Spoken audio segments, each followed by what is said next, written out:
Estamos de volta com o nosso programa Eclésia dessa noite. Lembrando, se você quiser ainda, corra ligar para a gente ou mandar uma mensagem pelo WhatsApp. Quem sabe a gente não consegue botar sua pergunta aqui durante a nossa conversa nesse segundo bloco. Mesmo se não der tempo daqui ao vivo a gente responder, é sempre importante receber o teu questionamento, que ajuda a gente a entender, né? Quem sabe até para pensar em novos temas aqui para o programa Eclésia. Bom, no bloco anterior, que conversamos aqui, uma boa parte aqui da nossa conversa sobre a revelação particular, o Padre Douglas nos ajudou a entender bem o assunto. Lembrei, disse aqui, que nós faríamos uma consulta ao Catecismo da Igreja Católica. Vamos de cara, padre, já? Ler o que o Catecismo da Igreja Católica diz sobre isso, sobre a questão das revelações particulares. Põe pra gente aí, diretor, por favor, então, né, o Catecismo da Igreja Católica, no número 67, justamente ensinando sobre essa questão das revelações privadas. E o Catecismo diz assim: no decurso dos séculos, tem havido revelações ditas privadas, algumas das quais foram reconhecidas pela autoridade da Igreja. Todavia, não pertencem ao depósito da fé.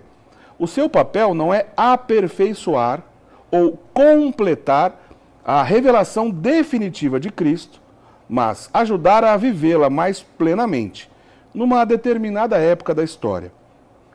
Guiado pelo magistério da Igreja, o sentido dos fiéis sabe discernir e guardar o que nessas revelações constitui um apelo autêntico de Cristo ou de seus santos à Igreja. A fé cristã não pode aceitar revelações que pretendam ultrapassar ou corrigir a revelação de que Cristo é a plenitude. É o caso de certas religiões não cristãs e também de certas seitas recentes, fundadas sobre tais revelações. Fora do ambiente católico, isso é uma coisa comum. Exato. Né? Uma seita ou uma crença acaba nascendo de um tipo dessa revelação. Aqui, o finalzinho do parágrafo está claro em relação a isso. Perfeito. E a primeira parte, obviamente, reforça o que falamos no bloco anterior, não é, Padre Douglas? Sim. Agora, na prática, é difícil, porque a gente ouve, hoje mesmo, quem está nos assistindo deve ter ouvido assim: olha, em tal cidade, com tal pessoa, tem acontecido, Nossa Senhora aparece lá, né? E às vezes, não sempre, tem até um certo tom de ameaça. Olha, se você não acreditar aqui, a coisa vai ficar ruim para o seu lado. E nós, fiéis, como é que a gente fica em relação a isso? Para a gente já ter tempo de ouvir a sua resposta, padre, qual que é a orientação, de maneira geral, para quem de alguma forma está ou teve contato com uma dessas aparições? Eu estou dizendo, obviamente, dessas que não foram aprovadas pela Igreja. Não estou dizendo das tradicionais Fátima, Lourdes, etc. Das que, de repente, estão acontecendo nesse momento. Qual é a nossa postura em relação a isso? A postura imediata deve ser a de procurar o parecer oficial do magistério. Ou seja, do bispo diocesano, do bispo local. Ele sempre é o incumbido de discernir os espíritos com E minúsculo, né? As motivações, as intenções escusas, etc. Foi o que eu disse há pouco. Em nenhuma das aparições já mencionadas, né, Fátima, Lourdes, Guadalupe, etc., né, Paris, da Medalha Milagrosa, tantas aparições, como também as aparições de Cristo, né, a diversas místicas e místicos, sempre essas aparições se sujeitaram ao juízo da Igreja, ao juízo do ordinário local, como assim dizemos. Então, busque saber. Hoje em dia, com redes sociais, etc., é ainda mais fácil você identificar o juízo a respeito dessas coisas. Converse com o pároco, com o padre local, lembrando-se que a nossa segurança está na revelação pública, né? A revelação definitiva, como disse o catecismo nesse parágrafo que foi lido há pouco. Então, a nossa segurança está ali. Mesmo antes de consultar o ordinário, procure observar o que é dito ali, pelos supostos videntes. Você falou agora que alguns fazem acompanhar as tais mensagens com ameaças aos que não creem nas supostas aparições. Ora, em nenhuma aparição das que receberam aprovação eclesiástica, houve esse tipo de teor, né? Nossa Senhora, por exemplo, nunca inquiriu aos que não criam, não acreditavam. Pelo contrário, preparava inclusive os seus videntes para sofrer muitas humilhações, porque muitos não acreditariam, e os preparou para sofrer as humilhações. Em nenhum momento mandou imprecações ou maldições àqueles que não acreditariam, até porque os céus, né, Nosso Senhor, a Virgem Maria, ou um anjo, enfim, os céus sabem da prudência da igreja, porque foi o próprio céu quem instituiu a igreja. Então, o céu saberá se apresentar à igreja de modo a ser reconhecido por ela. Quando um fiel diz assim, olha, Deus está falando comigo, ou de alguma forma, Nossa Senhora está falando comigo, essas manifestações sempre são sobrenaturais? Ou do ponto de vista ordinário, no dia a dia, é possível definitivamente ouvir a Deus, Padre? Então, existem dois tipos, tá? Revelações de duas ordens, vamos assim colocar. A revelação mística, essa revelação agora aqui sempre com R minúsculo, tá? Revelações privadas na esteira mística e revelação na esteira carismática, que são índoles distintas. Essas revelações místicas, elas são de um patamar muito superior. Tá? A natureza delas tende a ser distinta. Essas revelações privadas de natureza mística tendem a ser visuais, oculares. Então, os 3 pastorinhos viram visualmente a Virgem Maria, como Bernadette em Lourdes, como Santa Catarina Labouré em Paris, enfim. Então, são visualizações, ou seja, viram ocularmente. Geralmente, essas aparições místicas, elas podem ser de duas formas. Né? A teologia mística diz, corroborado por Bento XIV, que foi um papa que lidou muito e escreveu muito a respeito de manifestações espirituais. Pode se dar ou por impressão visual. Então, Deus fez estas pessoas verem a Virgem Maria ou Jesus. Ou então por impressão aérea. Né? O Espírito Santo gera a figura da Virgem ali, ou de Jesus, para falar com a pessoa. Então, isso é a revelação mística, né? A visão mística. E essas, geralmente, diáconos, são para corroborar, no caso, a revelação pública, ou como disse aqui o parágrafo 67, para ajudar a viver melhor a revelação definitiva em determinadas épocas. E ainda assim de maneira muito pública. Né? Veja, por exemplo, Nossa Senhora em Fátima fala do comunismo.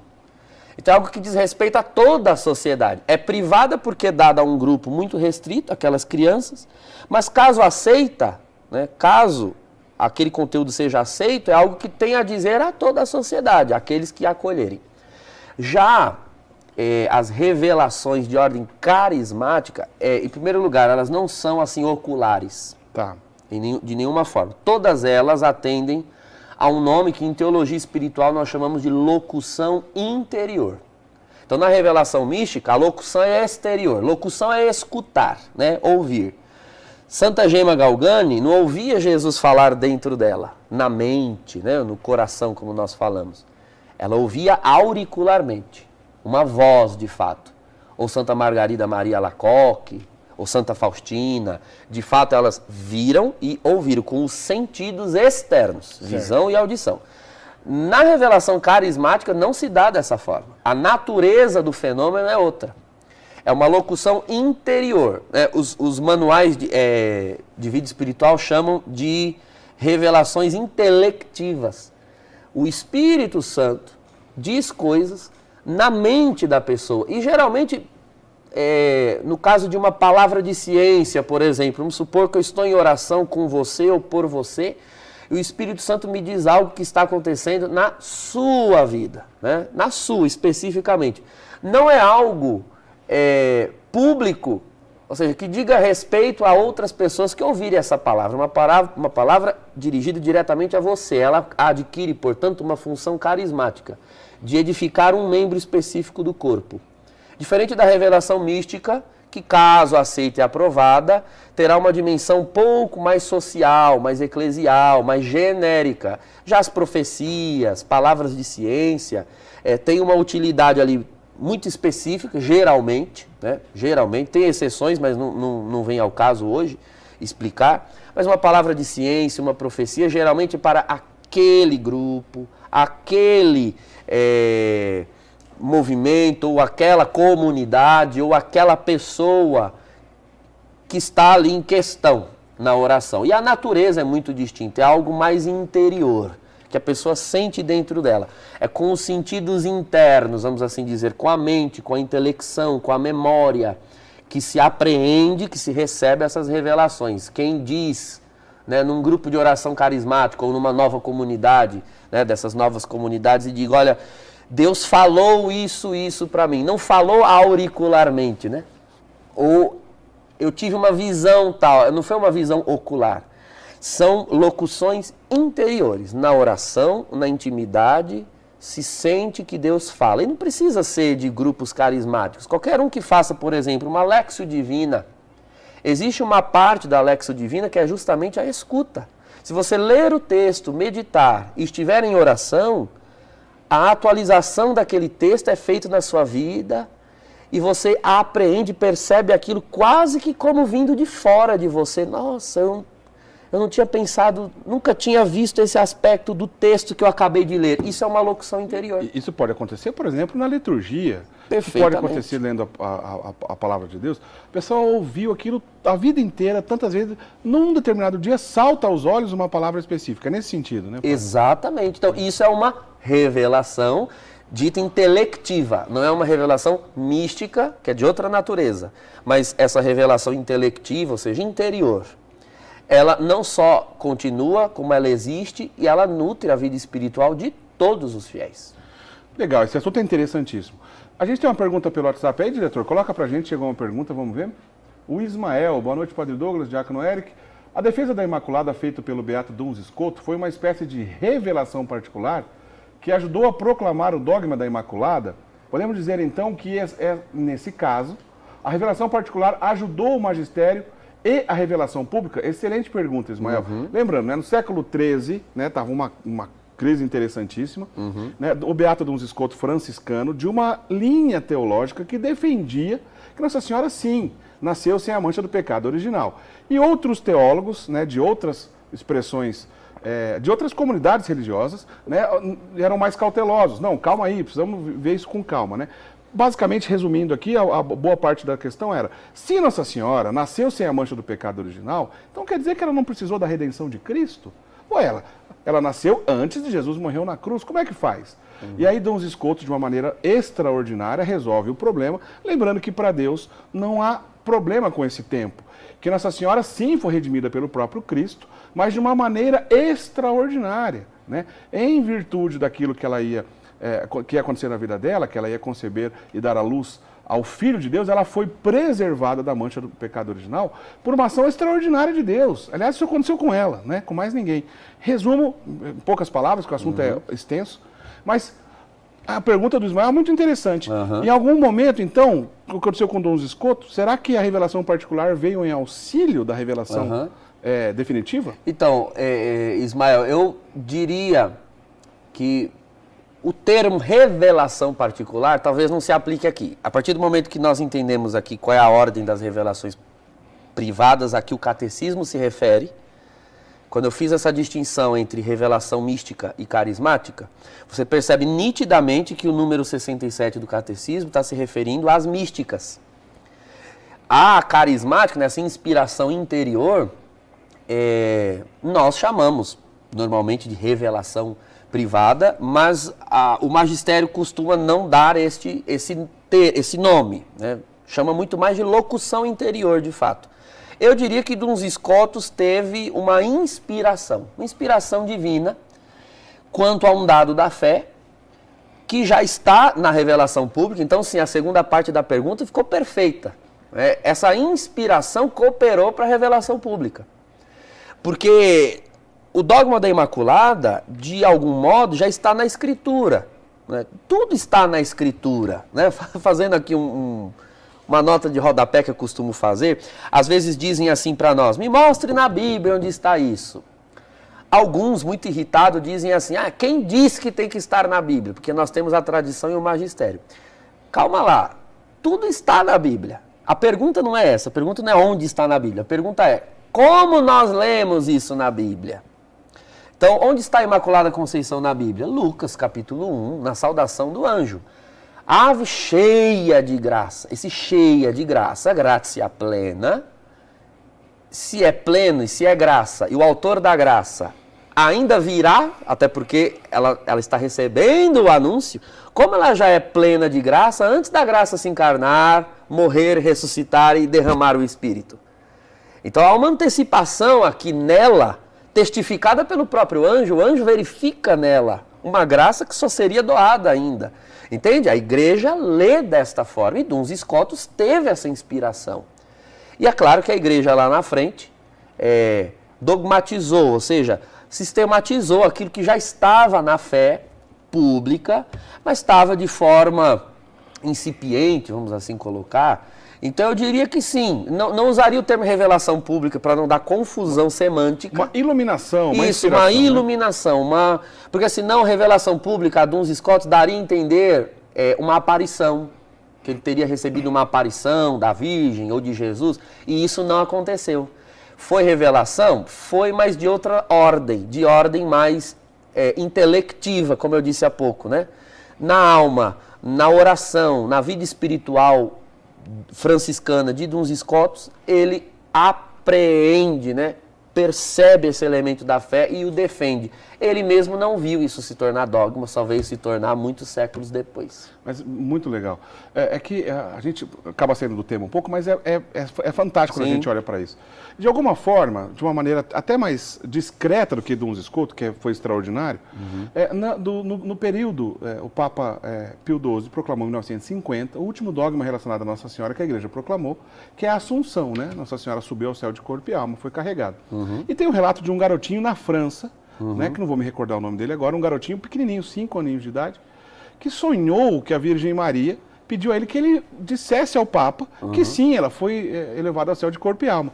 E conta-se a história de que Pio XII tinha pedido um sinal dos céus. Olha, antes de eu escrever os documentos, vem meu auxílio, ó Deus, e me ajude a entender isso e ter certeza disso. O garotinho sai, pede para o pai dele, sai da França, vai até o Papa, consegue uma audiência com o Papa, e as portas fechadas, esse garotinho de 4 ou 5 anos se encontrou com Pio XII. E certamente ele falou, olha, eu vim aqui para dizer que Nossa Senhora mandou dizer para o senhor que guardadas as devidas proporções, né, é o que aconteceu, talvez, essa iluminação com esse garotinho, né, que depois morreu jovem, morreu criança. Né, mas de uma profundidade, de uma delicadeza, né, nessa iluminação, nesse auxílio aqui dessa discussão que a gente fez anteriormente. Só um outro caso que eu lembrei aqui. Padre, o tempo, infelizmente, está acabando aqui, né? Mas eu ainda queria que o senhor já falou assim, essa orientação geral, né? Mas ainda assim, pode ser que alguém esteja sofrendo com isso, né? De ouvir, dizer alguma aparição ou alguém e se sente culpa. Olha, eu não tenho certeza da Nossa Senhora, será que Nossa Senhora vai ficar brava comigo? Há algum prejuízo para o fiel que, ao ouvir dizer de uma dessas aparições e tem dificuldade ou não acreditou mesmo? Há algum prejuízo na vida espiritual dele a ponto, Deus me livre, de perder a salvação por causa disso? Não, de forma alguma. De forma alguma. Se você tem algum tipo de drama nesse sentido, né, de estar pecando por não acreditar, bom, então, duas coisas. Nós professamos em cada domingo e solenidade na Santa Igreja. Eu creio na Igreja, una, Santa, Católica e Apostólica. Creio na Santa Igreja Católica. O primeiro critério vai ser esse. Você crê mesmo? Você crê que Cristo deixou a igreja para ser tua mãe? E por que não dizer tua senhora, tua mestra? Então, consulte o magistério. Consulte o pároco. Busque saber o que o bispo do local diz ou disse a respeito das supostas aparições. Se o drama persiste, reze. Reze como Deus respondeu ao Papa Pio XII, como Deus inspirou Duns Scotus já desde o século XIII, a respeito de algo que lá no século XIX seria dogmatizado. Deus vai te inspirar. Agora, saiba que a primeira carta de São João diz que onde há temor, não há amor. Se você tem medo de perder a salvação, medo de estar blasfemando, porque não acredita ou não consegue acreditar, então, veja, em que está amparado o teu amor? Por exemplo, a Virgem Maria. No fato de que a igreja lhe apresentou a Virgem Maria ao longo de 2000 anos para que você ame? Ou porque ela apareceu aqui ou ali? ainda que ela não tivesse aparecido aqui ou ali, ainda que ela não tivesse aparecido em Fátima ou em Lourdes, nós ainda teríamos amor e devoção à Santíssima Virgem, porque a igreja nos apresenta a Santíssima Virgem. Então a igreja é a primeira fonte, muito mais do que um ambiente de aparição. Ótimo, padre. Muito obrigado. A sua bênção para encerrar, por favor. Amado Senhor, agradecemos por este programa. Dignai-vos abençoar a cada um que nos acompanha, pela intercessão da bem-aventurada sempre Virgem Maria. Em nome do Pai, e do Filho, e do Espírito Santo. Amém. Mais uma vez, muito obrigado, padre. Até a próxima, se Deus quiser. Sempre legal receber o senhor aqui. No domingo tem programa Eclésia inédito, hoje terça-feira ao vivo, domingo às 19 horas, tem programa Eclésia inédito com o Padre Guido, vamos falar sobre os carismas na vida religiosa, bem legal essa conversa, domingo às 19 horas, né? Qual será que é a ordem religiosa mais numerosa da igreja? Quantas ordens religiosas existem na igreja? E as riquezas de carisma, enfim. Esse será o assunto do programa Eclésia de domingo às 19 horas, lembrando, hein, com o Padre Guido Montinelli, você não pode deixar de assistir. Curtam e nos acompanhem também pelas nossas redes sociais do programa Eclésia, né? Uma maneira da gente divulgar o nosso trabalho, uma maneira da gente continuar o nosso trabalho de catequese também pela internet, tá certo? Não deixe de curtir a página do programa Eclésia, siga-nos também no Facebook, no Instagram, enfim, o nosso contato está aí no vídeo. Estamos ao vivo, daqui a pouquinho tem Brasil Cristão, o Padre Douglas está lá daqui a pouquinho, hoje assunto interessantíssimo relacionado às eleições, não é isso, Padre? Exato, você não pode perder, continue assistindo a programação da Rede Século XXI e daqui a pouquinho você assiste o Padre Douglas ao vivo lá no Brasil Cristão, tá certo? Então até domingo, se Deus quiser, às 19 horas a gente se encontra, um grande abraço, até lá, tchau, tchau.